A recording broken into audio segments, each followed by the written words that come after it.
আমার প্রিয় মায়েরা বোনেরা, আপনাদের জন্য একটা হাদিস বলে শেষ করব। বিশ্বনবী বলেন, আমার মায়েরা খেয়াল করে শুনুন, বিশ্বনবী আপনাদের উদ্দেশ্য করে বলেন, আল মারআতু ইযা সাল্লাত খামসাহা ওয়া সামাত শাহরাহা হাফিজাত ফুরুজাহা আতাআত বা'লাহা ফালতাদখুল মিন আইয়ি আবওয়াবিল জান্নাতি শাআত।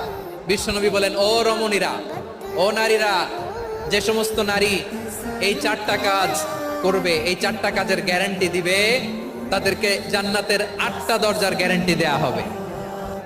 বিশ্বনবী আপনাদেরকে 4টা কাজের কথা বলেছেন, খুব বেশি না।